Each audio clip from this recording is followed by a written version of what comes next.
Okay.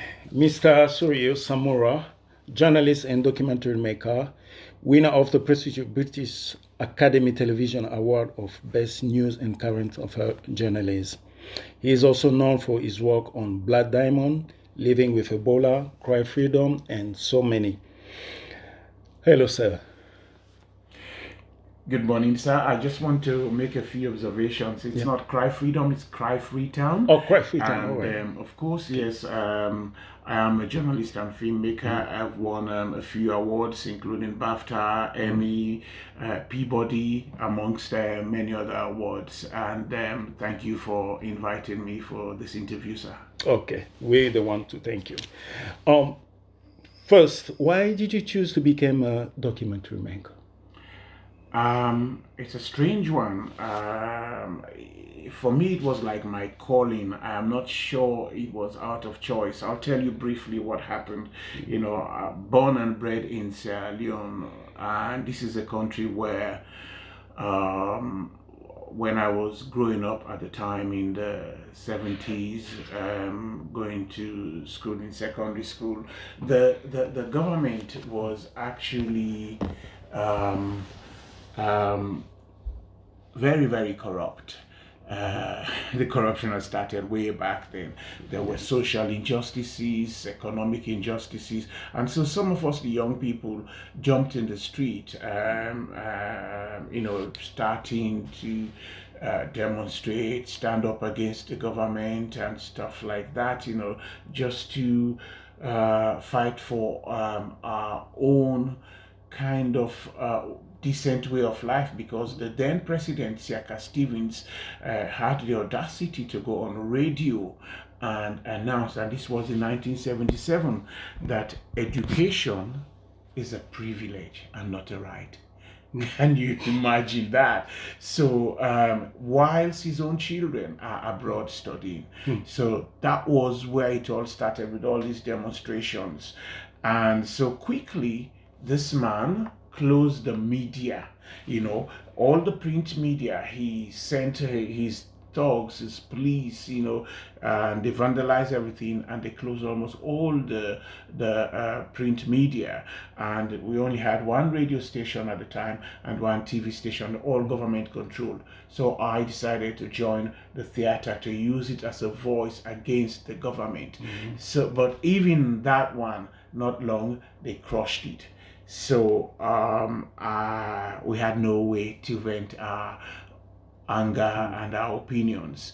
And then I started working in an entertainment complex, and there was a camera there. And I just took the manual of this camera. I read the manual and I started learning how to film. So the way I was filming was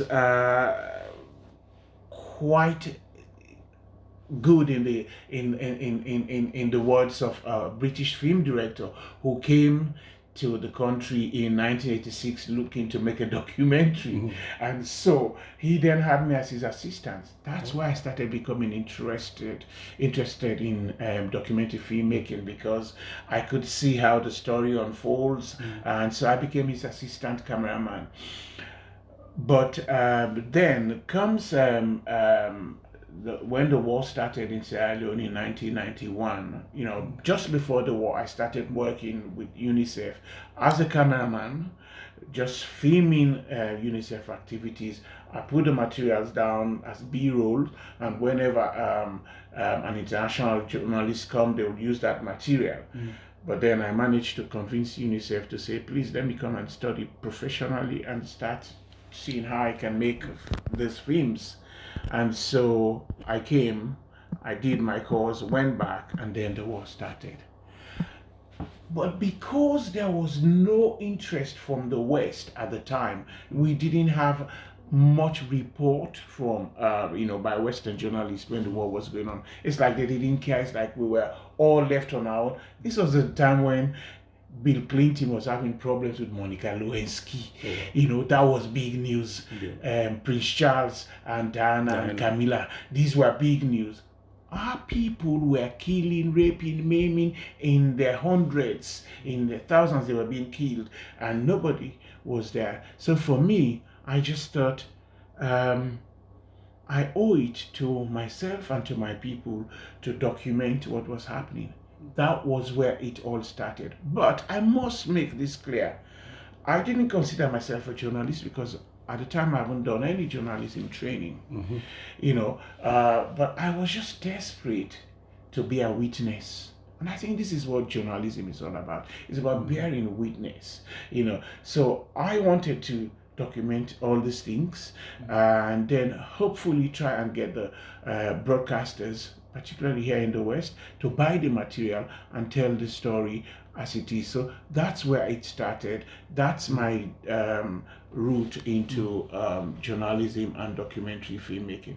Yeah. Well, I know it's a long answer, but yeah, you have plenty there to play with. Exactly. And as you said, you started from nothing. Surely you must have come across or encountered so many difficulties. How did you overcome those difficulties from the early beginning of the career? Because you wanted to go into the path. When you say difficulties, a lot of people, when they talk about difficulties, they will talk about challenges, like maybe not having money, not having equipment. That is normal for anyone growing up in the developing world, like Africa. There were a lot of problems, but I since I was a young man, I have done things to stand up against, or to stand against them injustices, to stand up for ordinary people who were being bullied and so on. So it wasn't easy to get equipment to start filming what was going on there, but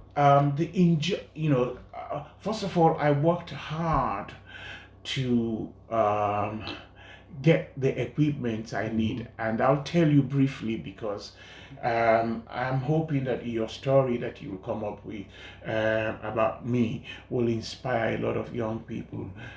When I started, like I said, I didn't have any equipment back in Sierra Leone. So I managed to get equipment from when I was working for UNICEF, used their equipment from an entertainment complex and so on. But I wanted to own my own equipment, to be able to have the freedom, because when you're working for UN agencies, there are restrictions. I couldn't go to war zone at that time freely. The first time I went to the war zone with UNICEF equipment, I hid. I hid it. They didn't know I even used their equipment. But when I decided I'm going to do this, I came here and I decided that I'm going to do this. So I had to take on 3 jobs. I used to work here 22 hours a day, 6 days a week. The other 2 hours I traveled. The 22 hours, it was all work, work, work. And these are not the best of jobs. I used to be a cleaner at the London Underground. I started cleaning at Bank Monument. I was the supervisor of the Bank Monument. It was one station at that time. I started cleaning at 11 at night. And I work until 6. I finish in the morning. I run onto the train. I get the train to go to my second job at Burger King in Broadway. And I start at 7. At 7 to 4 in the afternoon. And then I jump again on the train. From 4, the train brings me to Clapham North. And I start my next job at 5 o'clock, working at Blockbuster. So, and then I finish at 11 o'clock. I go back and start at 11. So I did that for almost 3 years, non-stop. And exhaustion, there are people who I was working with, particularly Ghanaians. I worked with all Nigerians, Congolese, all sorts. I was their supervisor, but the Ghanaians were dying out of exhaustion. And that's what scared me. In fact, that's when I left. But during that period, I was able to save enough money to buy all the equipment that I needed. You know, I was looking after my family here, looking after those that I left back home. Because, you know, migrants, when we leave, we don't just leave as ourselves. Yeah. We carry our people on our head. Oh, we all know that as Nigeria, you know that we carry our people, all their problems. So when I came here, I was doing one job for those that have left back home, one job for the family I was now starting here, and one job for my equipment. So those 3 jobs, I saved the money. I went back, I bought all the equipment, I bought a car, I went back home, and I started working on my own. I set up the first production company in the country, you know. So that's how I overcome that hurdle of not having equipment. But quickly, one important hurdle that I overcame is when I started working now as a journalist here in the Western media.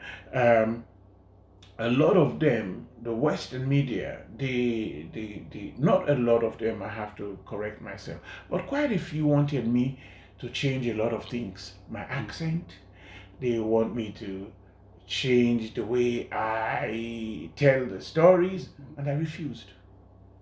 The first thing I did was to say to them, if you want me to work, and I came with very strong material. So I came from a very strong position, and I said to them, if you guys want me to work with you guys, I need the freedom to tell our story our own way. I said, first of all, this is my story. You were not there. You know, because they wanted me to change certain things. I said, no, you were not there. Because let me tell you, this is in my book that I'm almost finished. So I'm careful not to say too much of that, but I'll tell you, my footage, the first set of footage that came out, it was the BBC that actually bought it from me. Well, they didn't even pay me what they're supposed to pay me. And then they came, I gave them the story, and they changed the story. And so when I came, I decided I'm not going to work for them. You know, so it is because I believed that the story is our story, it is my story. That's the first, it's the belief in you. You have to believe in yourself. Yeah. And I believed in myself. That's the first way that I overcome that hurdle. Okay. Because at the time, the BBC wanted me to speak like the BBC. Yeah. You know, everybody wants me to do things their own way. Right. And I refused, and I said, I want my people back in Africa to understand me. Yes. And I want the West to understand me. So this is why up to now I maintain this kind of, I didn't change, I know, I respect my black brothers who are working, who have changed their accent. It's their choice. But for me, I was determined to be me. Thank you, sir.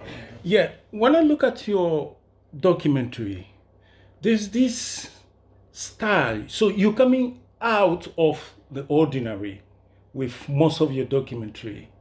You have your own style, a particular style. Why did you choose to do that? I know you briefly explained a little bit, but because you said the BBC, they wanted you to work it this way, to speak this way. But looking at it, it's more original. The way you're doing your documentary, you have your own particular style. Why did you choose that? Is it the people that employ you that decided to go that way, or did you decided to do it yourself, that this is me, I'll do my style like this? I guess when you say your own way, I guess you're talking particularly about my living with series, like living with hunger, living with the refugees, living with Ebola, you know, because with all those stories, I was lucky. I had, you know, when I was given the choice, I was offered good money by CNN to work for them directly, Channel 4, they all asked me to work directly for them, you know, the BBC. But luckily, I had this young man who gave me his card. He was called Ron McCullough, and he wasn't a major broadcaster. He had a small production company, Insight TV. So he said, look, I know I'm a small man. He said, I'm giving you my card. I know all these people want you to work for them, but you make your choice. This is what I do.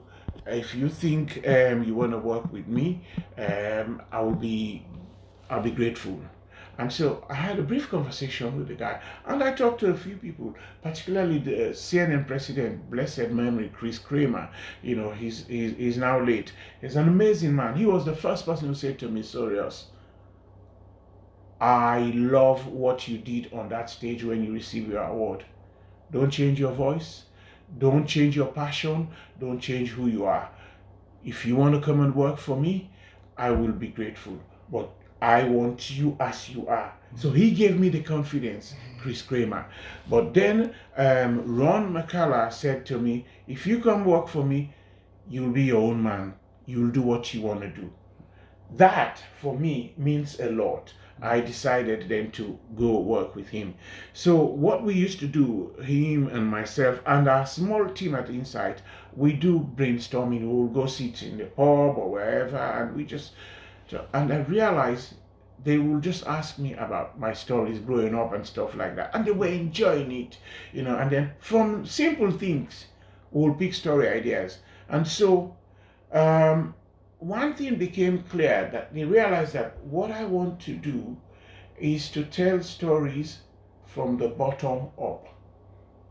The bottom up approach is what the Western media have not been using. They use top down. They fly in. They do what I call the 5-day rule. They fly in with all their shiny equipments.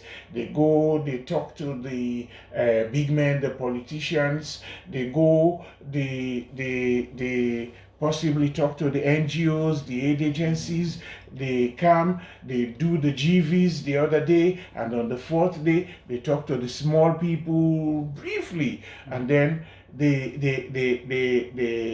do their wrapping up stories, and they leave with these shiny equipments, staying in all these hotels, in those fanciful hotels.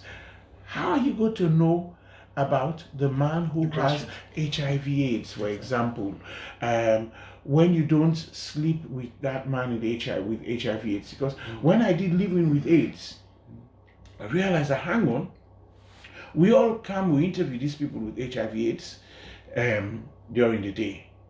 When they go to sleep, what happens to them? We are now back in our hotels. We don't know. So I decided I'm going to sleep in their houses, in their homes. That's why if you look at Living with AIDS, you will see at night these people vomiting, coughing. We didn't know that. I didn't know that when they close their doors, when it's hot, they start getting irritated and coughing and this. Nobody has had that in a film.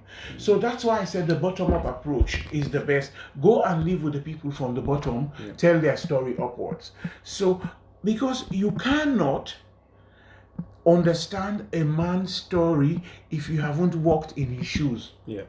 So that was something that my team and we discussed, and they agreed with me, and they decided to support that, you know what, let's use the bottom-up approach, you know. And this is what most of my stories, I do the most important thing in journalism, win the trust of the people. The people whose story you want to tell, you have to win their trust.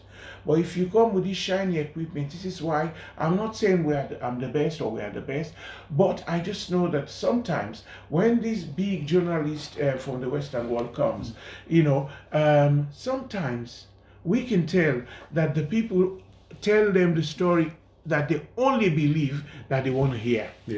You know, so you understand? You know, tell them the story that they believe that they want to hear, because they don't have the opportunity to actually get to know these people, understand them, and then win their trust. Because sometimes these people are scared. They live in countries like in Rwanda, where people know that if you say certain things, Kagame and these people might come after you. But I go there, I live with the people, I eat what they eat, I drink what they drink, and I spend like a week going around. I don't even worry about my story at that time. First, I just try to get to know them. And during that 1 week, they relax, they open up, they start telling you without you even asking.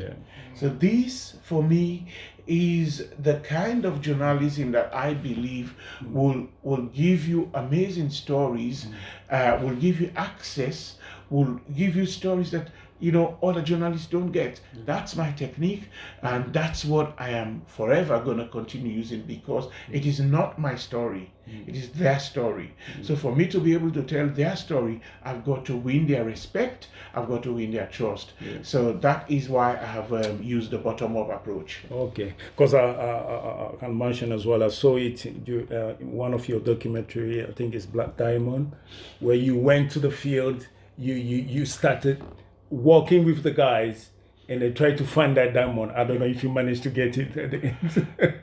Maybe I would not be sitting here now if I had got it. But yes, that's the point, because when some journalists stand there and give you their piece to camera, they are just giving you pieces to camera like big men.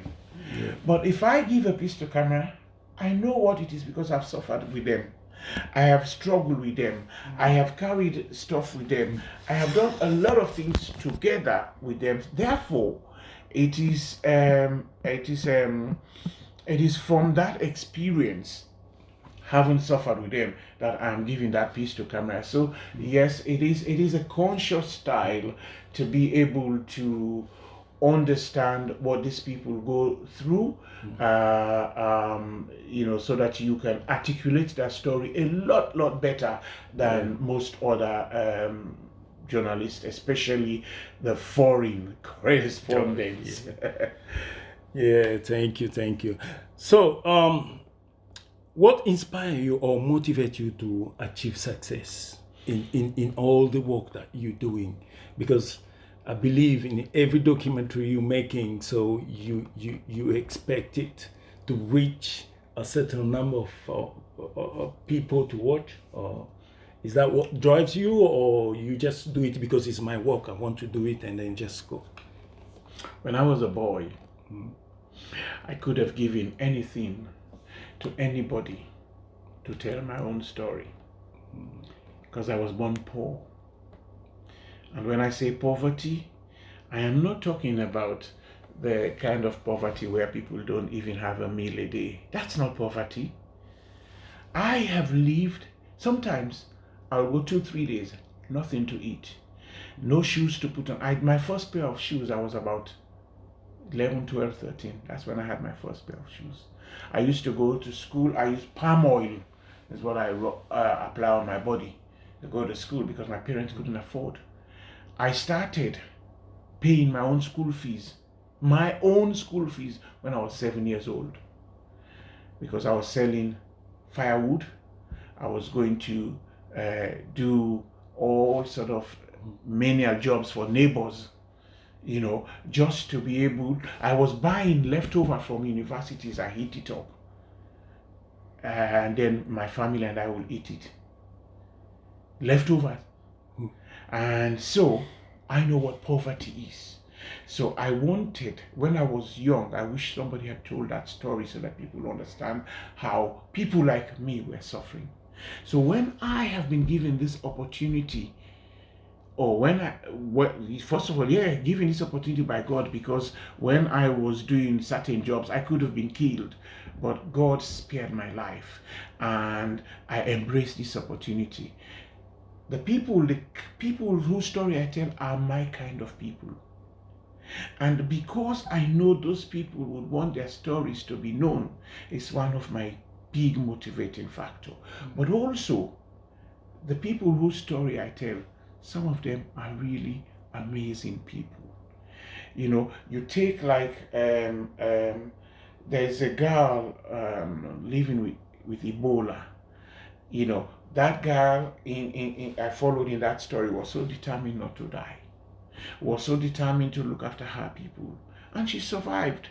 Although quite recently she was attacked and she was killed, but her spirit to fight on, living with hunger. I went to Ethiopia. There was this family, the Alamnu family. Those people were working, and they were only having what? This poisonous weed that they boil like 10 hours to eat. But but they were not waiting with begging bowls. They were not waiting for aid agencies to come and look after them.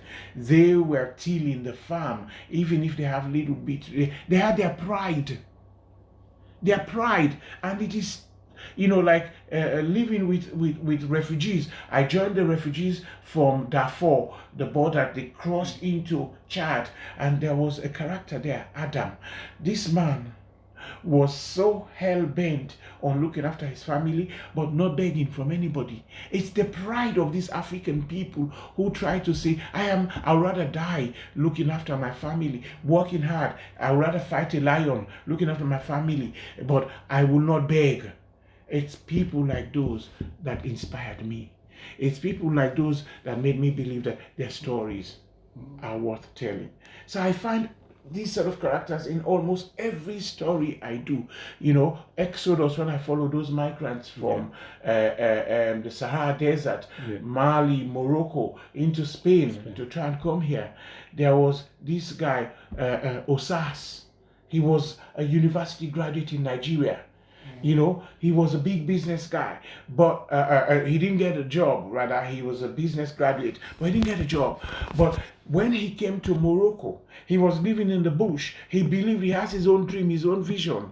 And he kept saying to me, Samura, I don't care.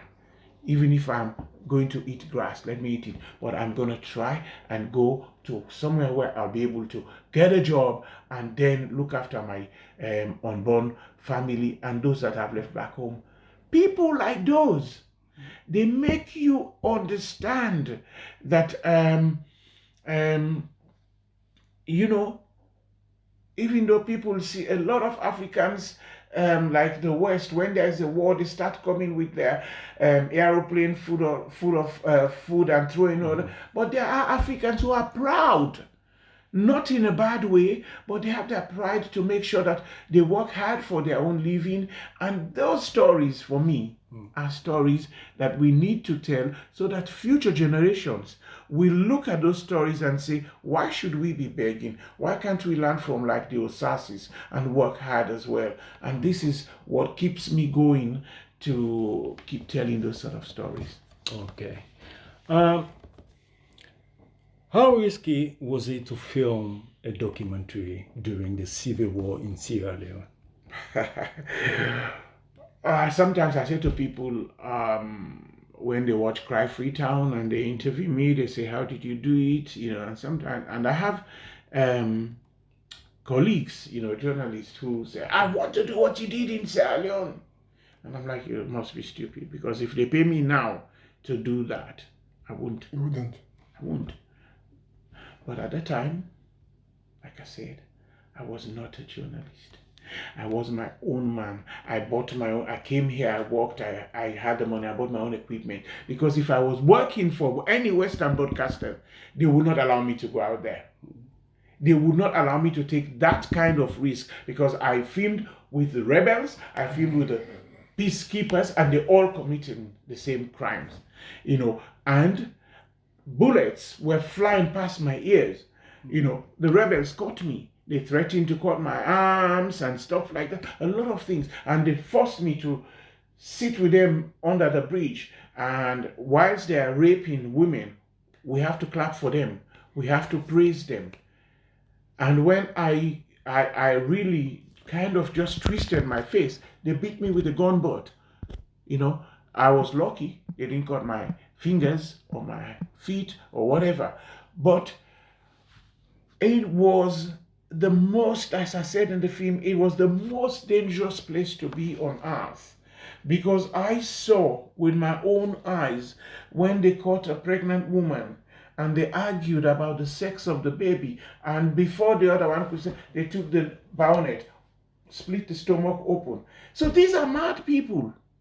You only equally got to be mad like them to want to be with them with the camera, because when they get, you don't know what they behave like mad dogs. When they turn the next minute, whatever comes into their head, they see your camera, they shoot at you. And ECOMOG, the Nigerian-led peacekeeping fighters force, were also aiming at people like me, because I was holding the camera. They thought it was a weapon. So each way it was dangerous for me. But as I've said to people, my country's war was like a hidden war. It was happening in the eyes of the powerful world in the 21st century, but they were not looking at it because at that time they were more interested in unbelievable things like the impeachment of President Bill Clinton and the affair with Monica Lewinsky. That was making all the headlines. Another headline was about Prince Charles and Camilla and Lady Diana. Nobody cared about us. So for me, it was a conscious decision that somebody has got to take the risk, because we Africans most times we say, oh, it's okay, the Muzungus, the white man, the Oyimbos, they will come and tell the story because this is but then when they come and tell the story the way they want to tell it, we start complaining. So this time I said, no, it's my story, it's my country's story. I'm going to take the risk. I'm going to go out there. So yes, it was very risky. Yes, I was caught. I was beaten with a gun butt by the rebels and by ECOMOG soldiers as well. Because at that time, nobody was sure where I belong,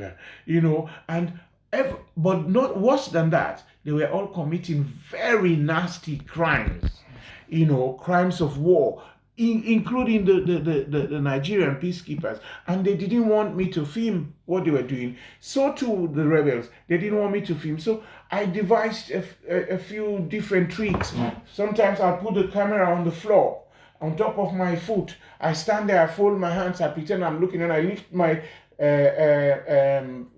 foot a little bit so that the lens will tilt up, and then it's just filming them, and they don't know that my camera is running, and then I just pretend I don't shake the bottom part of my body, just I pretend like I'm looking and it's running, and after a while, after I know that I've captured them in front of me, I bend down, I take everything. And because at that time, that's why I always think it is important, if the West wants to get countries in other parts of the world reported properly, particularly the developing world, they have to work in partnership, with the local journalists. Train them if you want to train them. Insure them like the way they insure us out here in the West. Pay them properly, and then show them little tricks. Because, for example, the rebels, because I know them, I know how the rebels think, I know how my people think, because I used to think like them, I used to be one of them. Everyone is used to seeing you carry the camera shoulder high. So sometimes I just put the camera by my hip, and I turn the viewfinder upwards, and I leave it on wide angle, leave it running. And because it's here, they don't think I'm filming.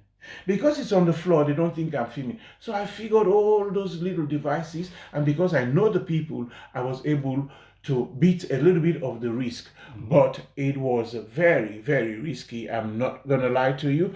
There were periods where I thought I will not live to tell this story. So I made up my mind that all I will do, at least somebody will be able to bring the material out, and they will see the evil that has gripped my country, because I was not sure I was going to come out alive, because the rebels, as well as the peacekeepers, they all lost it in Sierra Leone. They all gone mad. Wow. So what do you consider to be your greatest professional strength as a documentary maker? Wow.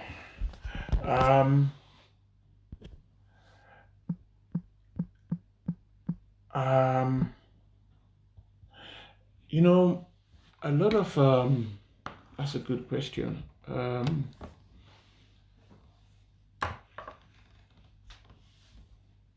It's difficult to put my finger on one specific thing, but I know that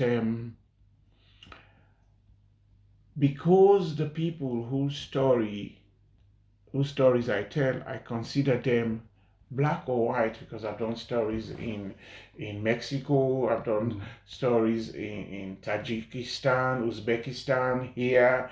I've done stories all over. But anybody whose story I tell, I consider them to be my kind of person.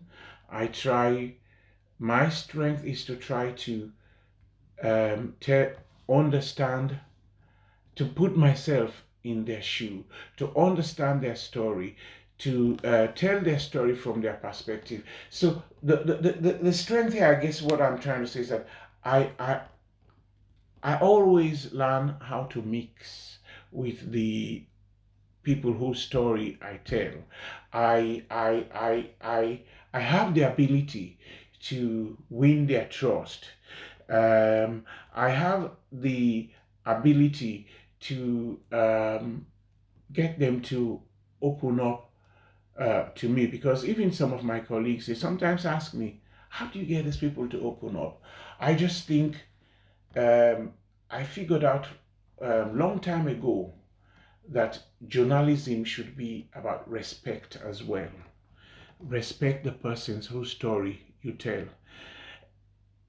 A lot of people, particularly Western journalists, um, they see Africans, for example, if they come to tell Africans, they see them as others. They should not be others. They should be our own people.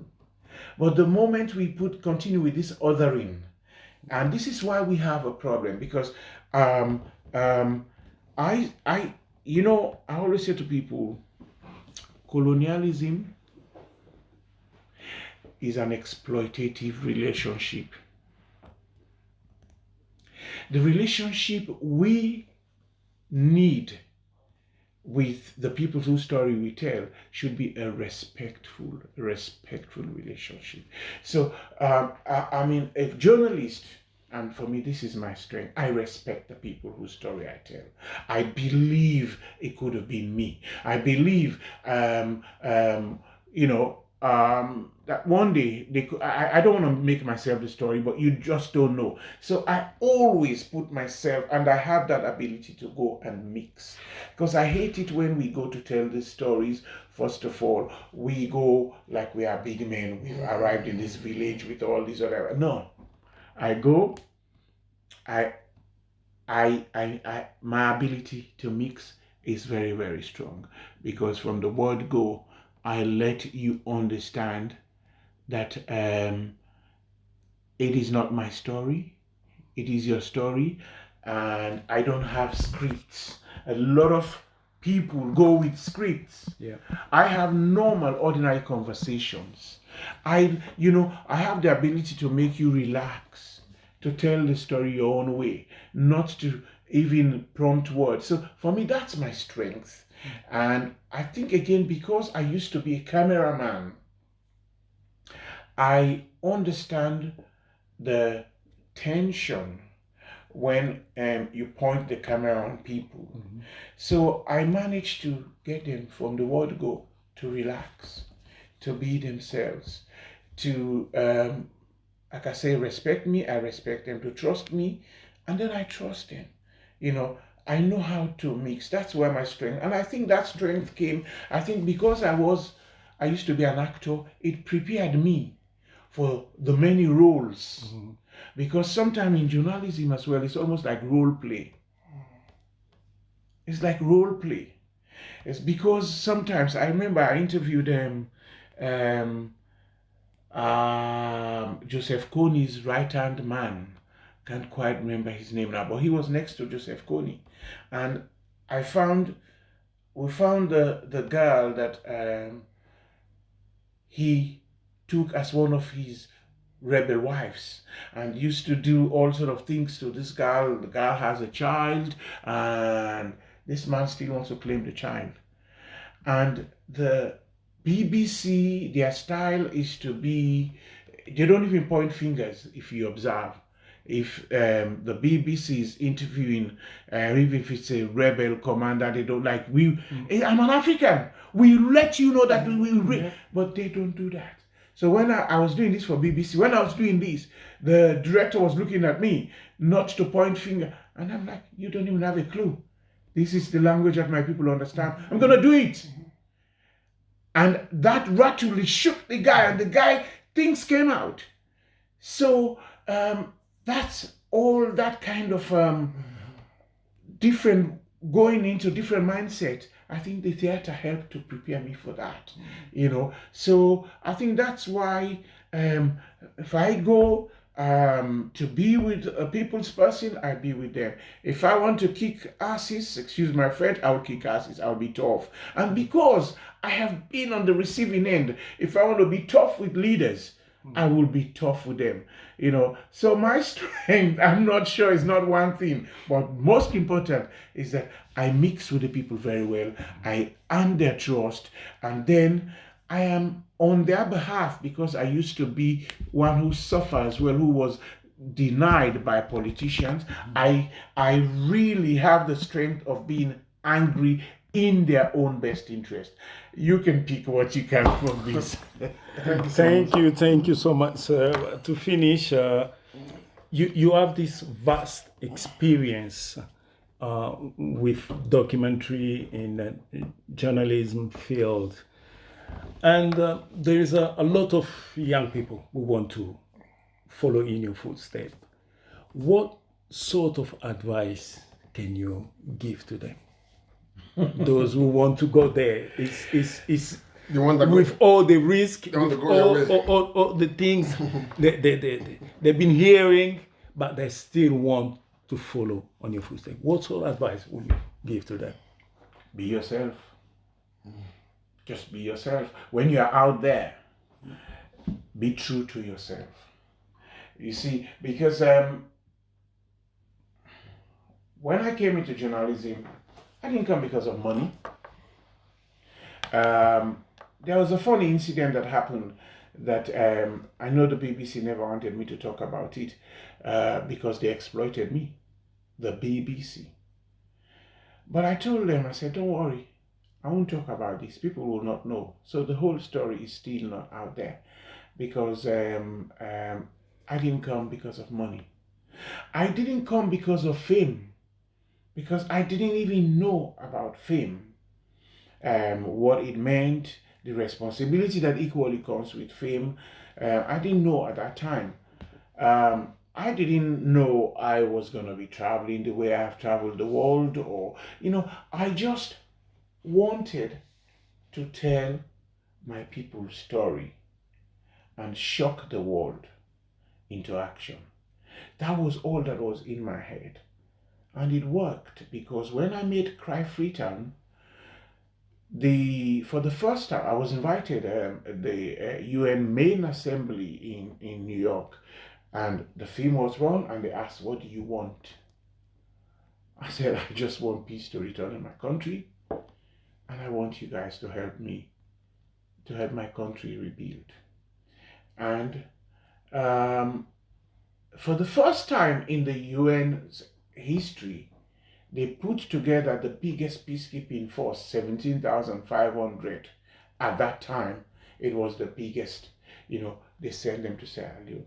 Because I told them during the Q&A, I said, this war was going on.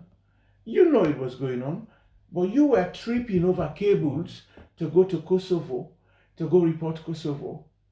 And you didn't care about my country war, because, and this wasn't a race card, I was being very honest here. I said, because we're Africa, we are black, we're in faraway Africa.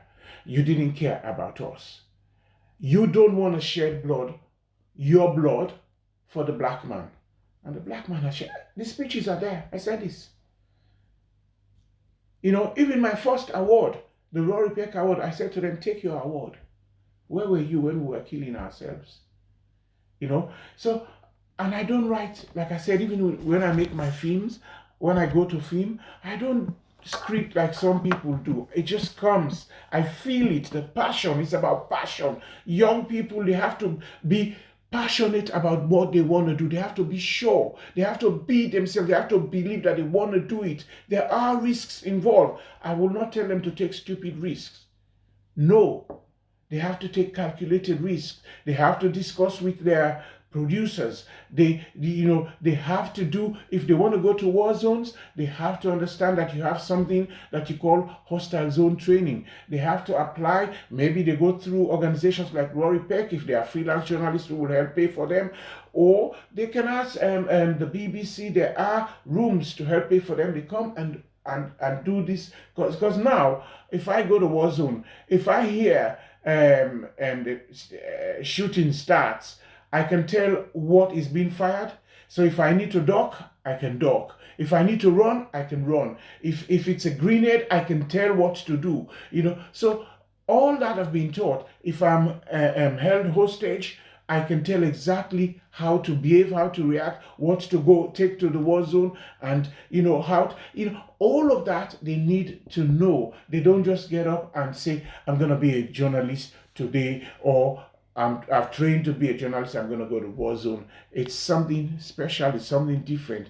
And in fact, we don't call it just war zone, it's a hostile zone, because it could be peaceful Ghana and they have an election, it becomes something else. So all of these are hostile zones. So they need all those little trainings to help them make decisions. But I clearly would say, if you want to do this job, it's good to first of all work with experienced journalists, so that it's a trade. You have to learn the little tricks of the trade, but you've got to be genuine, because if you fake it, you will pay the price. Because I'll give you an example. I know somebody that but you've never seen his face, and he's a colleague and a friend and a brother. Anas, you heard the name Anas Aremio Anas in Ghana, the journalist who nobody. Oh yeah. We see this. Yeah. I brought him to work with us in 19. I think it was in 2008. I met in Canada and I brought him an insight, so he worked with us. But there was a story that he was doing that I wasn't sure he has done all the necessary, because in this work, especially with investigative journalism, we have to, before we go undercover, before we use any undercover material, because I did a film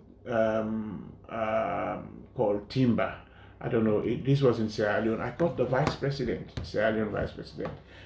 We planted cameras in his office. We can do all of those stuff. And we had all sort of hidden cameras on my body, and we caught them doing all these timber deals and whatever. So Anas and I have worked in a few different zones, but there was this particular story about the football. I don't know whether you guys, it was a big story by the BBC, and Anas investigated football corruption in Africa. Mm-hmm. This was just before the World Cup in Russia, and so 2018 was it? Yeah. Mm-hmm. So when I was in Kenya or in Uganda, but when I came, they asked me to look at the film before, because it's our office inside doing the film for the BBC. I looked at the film, before the film was due to go out. I straight away I called Anas and my exec director. I said, I don't think this film should go out. But that was the day that they were meant to lock the film. So I said, why did you guys ask me then?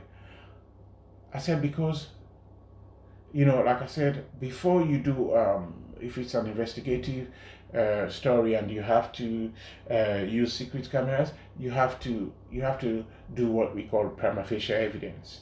You have to get that. And prima facie evidence doesn't just mean, you have proved that this man is stealing millions from the let's say Ministry of Finance. You have to have proof. Maybe you've seen that person yourself. You have to have a witness who would also in courts prepare to say, yes, I have taken this, and you have to have the third, maybe videos or something. You've got, at least you have to have three proof that this person, that's the prima facie evidence that's admissible in court. And then when I looked at the film, I saw a lot of what we call fishing trip. I saw that on this particular film, because Anas is a good journalist, but he always has his boys who works for him. And I saw that the boys didn't quite, some of it was fishing trips. So I said to my team, I don't agree. But the BBC want the film to go out. They don't care so much about us. And we are the ones who deal with the fallouts. They said, oh, it has to go.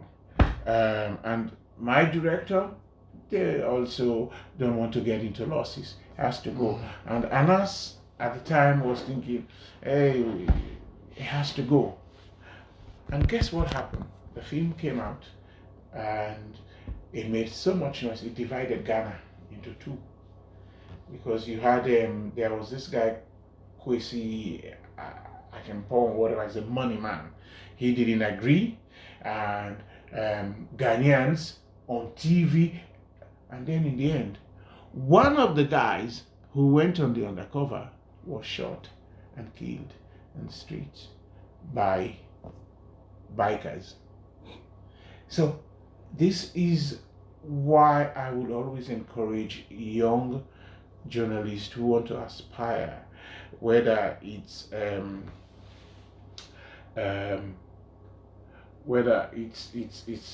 investigative journalism or it's human interest stories you want to tell, whatever you want to do, try and learn properly from the experience. Even if you've just come from school, there's no substitute for the experience. Try and make sure that you learn from from those who have been there, the tricks of the trade, and then at the end of the day, be true to yourself. Don't let anybody push you around, because it's your name, it's your face, and it's your voice, right? So as long as it is you that is telling this story, if you don't believe, if you're a broadcaster, whether they are BBC, because now what the BBC is doing, they're going for new young African journalists who wants to be on TV. Because people like us, we've known what's going on, and me, I've given them, I say, I don't do this kind of stories. I'm tired with the 3Ds. I call it 3Ds. I've said this in 2006. It was a press conference. I said, I'm no longer doing the 3D. So it's out there. It's, I said it on BBC, on Al Jazeera, on CNN. I said, death, disease, disaster, are not the only stories in Africa. So if any young journalist wants to come into, they have to really be their own. They've got to have the passion. They've got to be true to themselves. They've got to make sure that they do their homework, because journalism is not just about grabbing the equipment and the notebook and you go out there. No, you have. I do a lot of research when I want to do a story, even if it's from my own country that I know, and I know the story. Even if I want to do a story about my brother, I don't know everything about my brother. I will spend time, and we hire research teams. I'll spend time researching. I'll spend time reading a lot. Don't just get up to there and you think, I want to do a story on prostitutes. I read. The prostitutes have a life. I read, I look at other films, I try to understand before I even think about preparing my questions. And some of my research is the prostitutes. Because it's not all prostitutes that come to sell themselves because of money. No. You do have some prostitutes, for them it's just fun. They just, perhaps, I have met a prostitute. There was a period when I did a story. I can't remember whether it was Ethiopia, but I met a prostitute, and and she was there for the night because she'd seen I've come from, I have all this kind of guys that come, and so she offered herself, and everyone got upset because I was sitting there with the prostitute. I was engaged. I was talking, and they don't have a clue. It's what I said in the beginning. Respect everybody. It is, Desiderata. Desiderata. Yeah. It is my best writing ever in the world. Desiderata says even the dull and the innocent, they have their own story. So I sat there with a prostitute and I said, we were talking, bought her drinks, and then I said, tell me your story. And she started telling me how she came into prostitution and why. And when this lady finished, I almost cried. And then I asked her, I said, do you want to tell the story? And she said, I'm not ready yet. But it's a story that would live in my head forever. I didn't want to go into my room with a prostitute. You don't know where you will get amazing stories from. It could be in the train. When I ride the train, I pick conversation. I talk to people. Because remember, I used to be like them. I used to ride in that train. I open my mouth, I sleep, I snore from one job to the other. And can you imagine how many people are still going through that? And people say, I don't have stories. There are so many stories. But it is just that most of us are picking our stories from up there. But me, I go from the bottom. And I respect them, and I talk to you. It doesn't matter who you are.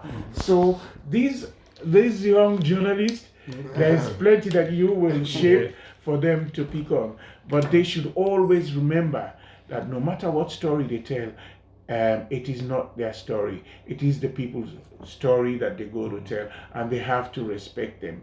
And it's not about opinions, because I see a lot of people, like you have opinion columns, but no, if in documentary filmmaking, it is not your opinion. Your opinion doesn't count. It's not important. It is somebody's story. Just listen to them, respect them, and let them put it out there. It is their story, So this is what they have to understand if they come into this job. It's hard work, it's research, it's reading, it's they've got to be compassionate, they've got to have the passion, they've got to respect the people whose story, and they always need to earn the trust of those people. I'll give you quickly one example. When we go to do the stories, I get pissed off with my colleagues, but I understand where they're coming from. It's a thin borderline when you're doing journalism. We turn up in a village, and we want to conduct an interview. My brother, I don't know about other people's stuff, but me, whether it's Al Jazeera, CNN, all that I've worked with, and this is over 20 years I've been doing this now. Okay. And let me tell you, we turn up into a village, we become like rebels. We commandeer the whole village. We tell everybody to keep quiet. We tell the man who is cutting his wood to wait, to give us 5 minutes because we're interviewing. We don't want no noise, no sound. Children should not make a whole village. Well, I'm exaggerating, not really, but the neighborhood, everybody. And sometimes it goes on for 1-2 hours. All their work stops. And I don't understand that.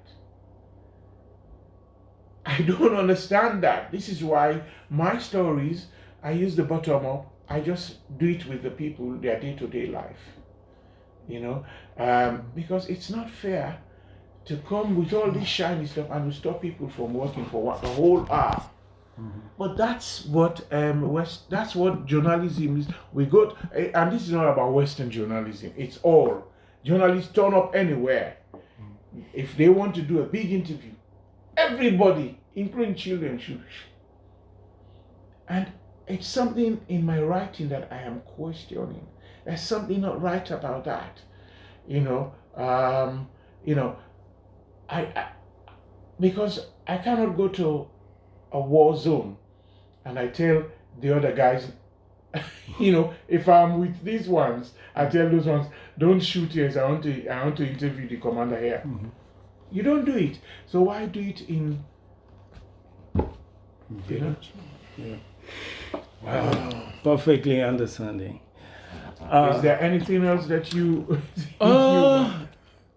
Well, thank you so much for your time, and I'm sure many people will learn a lot from your experience, from your work on the field, and you're being an inspiration for so many people, particularly myself. I've been following your documentaries, and then I brought my wife as well along with to watch the documentary. Sometimes it's difficult for her, especially when you did in Sierra Leone. She will watch. Where is she from?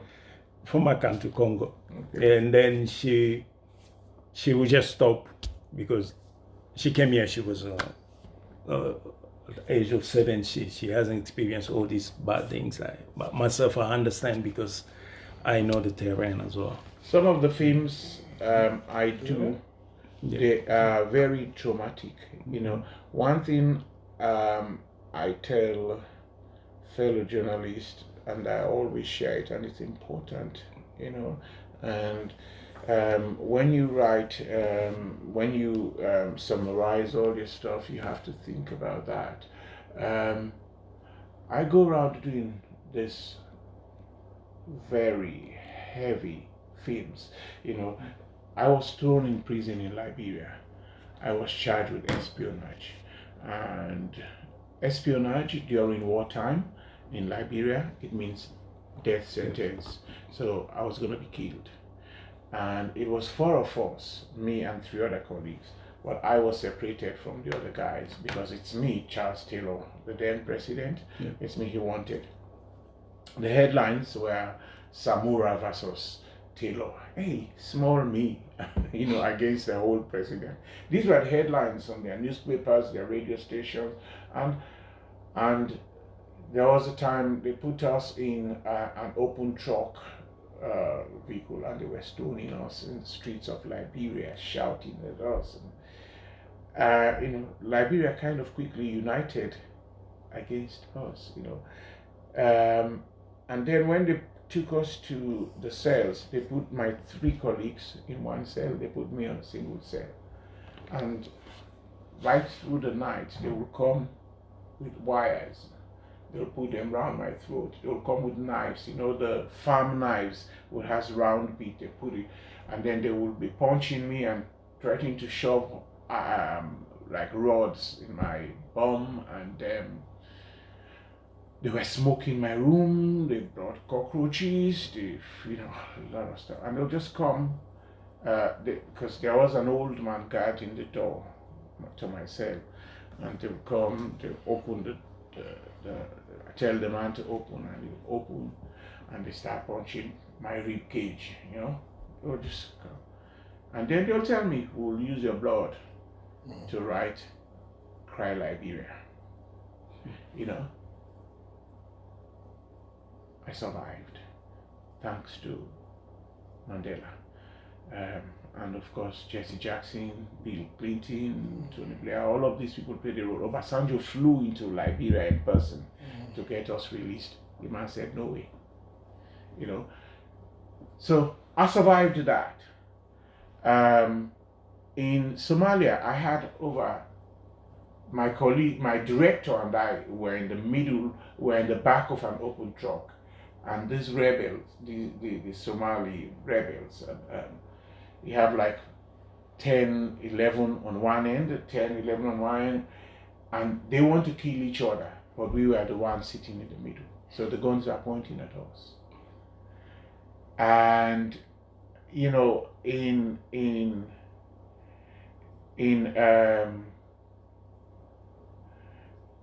Afghanistan, they thought I was a black American, and they threatened to cut my head.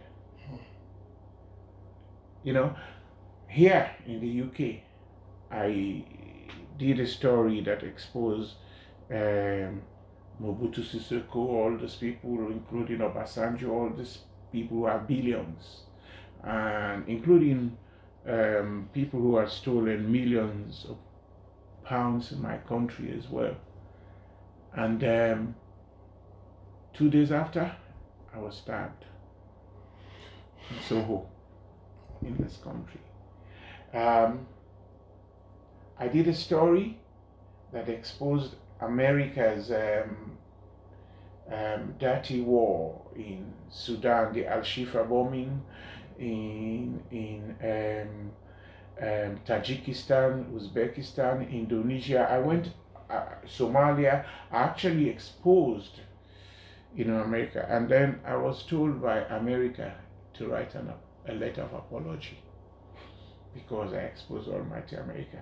This film cost about $1 million, about $1 million or pounds, I'm not sure. Channel 4 and CNN funded the film. When the film came out, I stood my ground for what I saw. Because I'm the one who saw. And then they wanted, if you watch the movie Black Hawk Down, you go and see you know that it was all lies, Black Hawk Down.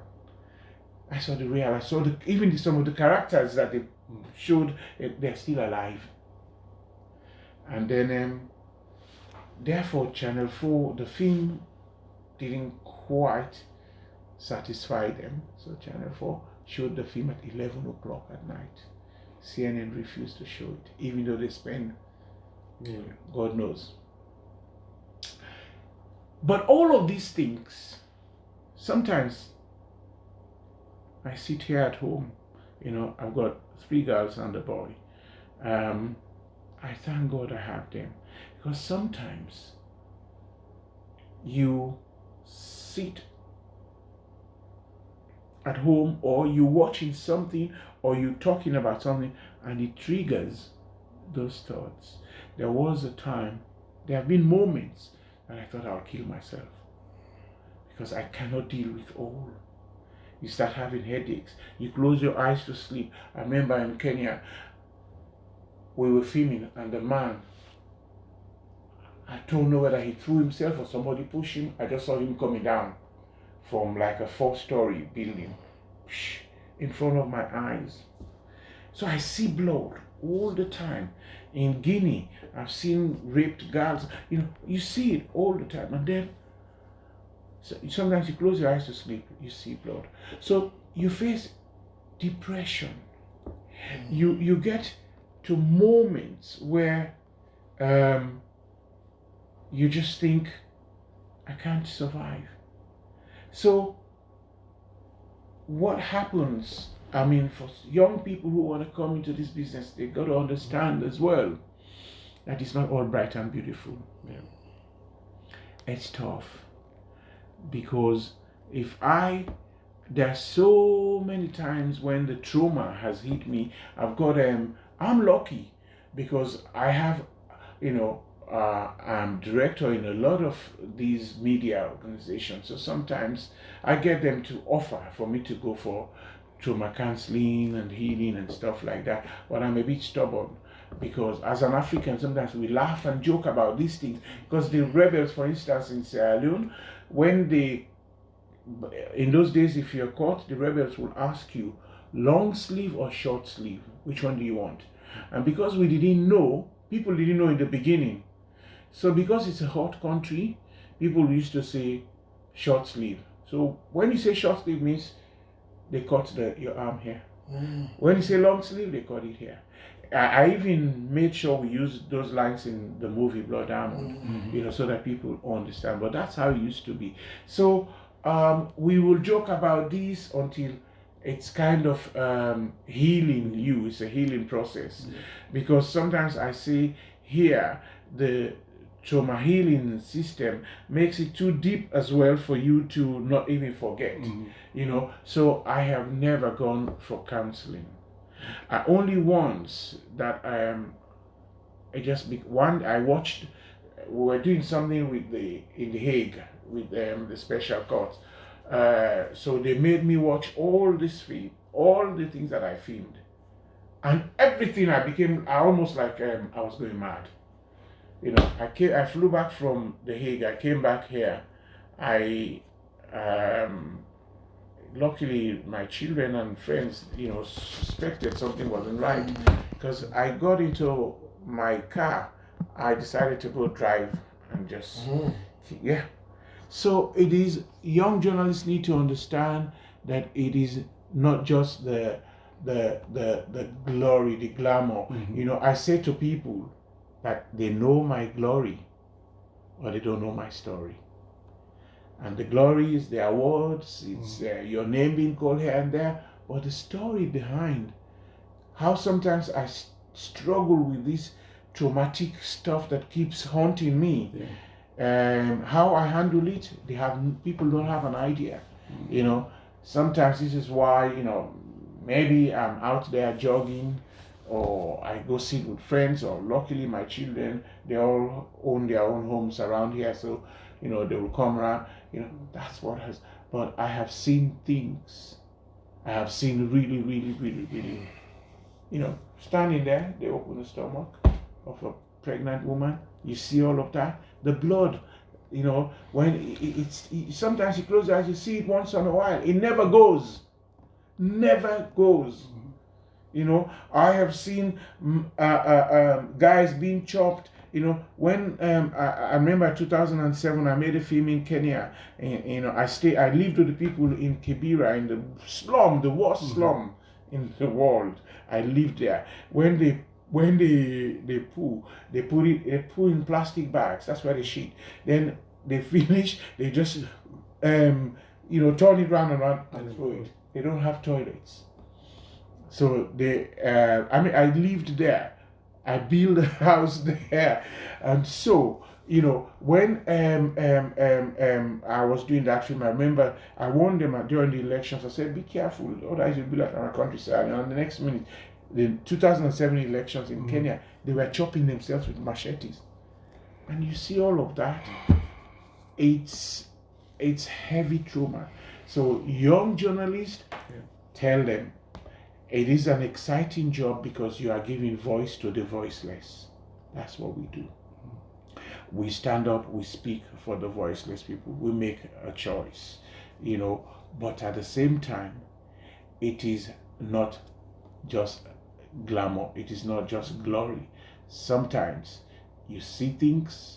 Sometimes you are even part of things. Can you imagine knives being put on my throat every night for hours? So you go through challenges, but you've got to, that's why I'm saying it's a tough job, but they should know that they mean it, and they shouldn't just, if they experience it, they shouldn't suffer alone. There are organizations like the Rory Peck that helps people like this. It's just important that I say that, and you have that in your